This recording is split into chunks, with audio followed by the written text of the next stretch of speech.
મુખ્યમંત્રી ભૂપેન્દ્ર પટેલનો ખેડૂતોને સહાયનો આદેશ, ધરતીપુત્રોની પડખે ઊભા રહેવાનો આપ્યો દિશા નિર્દેશ।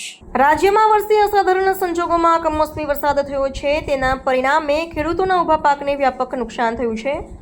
ત્યારે રાજ્ય સરકાર સંપૂર્ણ કિસાન હિતલક્ષી અભિગમથી ખેડૂતોની સહાયતા માટેની નેમ રાખે છે। એટલું જ નહીં, રાજ્યમાં પાછલા 2 દાયકાઓથી વધુના સમયમાં આવો કમોસમી વરસાદ થયો નથી। તેવા સંજોગોમાં વર્ષના આવા વરસાદથી ખેડૂતોને જે નુકસાન વેઠવાનો વારો આવ્યો છે, તેની ત્વરાએ સમીક્ષા સર્વે કરીને ધરતીપુત્રોને ઉદારતમ મદદ માટે મુખ્યમંત્રી શ્રી ભૂપેન્દ્ર પટેલના નેતૃત્વની રાજ્ય સરકાર સંપૂર્ણ પ્રતિબદ્ધ છે।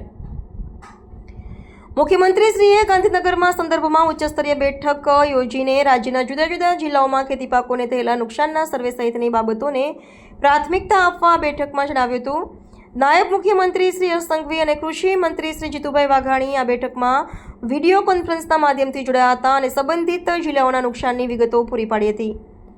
મુખ્ય સચિવ શ્રી એમ કે દાસ, કૃષિ વિભાગના અધિક મુખ્ય સચિવ શ્રીમતી અંજુ શર્મા, મહેસૂલ વિભાગના મુખ્ય સચિવ શ્રીમતી ડોક્ટર જયંતિ રવિ, નાણાં વિભાગના અગ્ર સચિવ શ્રી નટરાજન તથા મુખ્યમંત્રીશ્રીના અધિક અગ્ર સચિવ શ્રીમતી અવંતિકા સિંઘ અને સચિવ શ્રી ડોક્ટર વિક્રાંત પાંડે પણ આ ઉચ્ચ સ્તરીય બેઠકમાં ઉપસ્થિત રહ્યા હતા।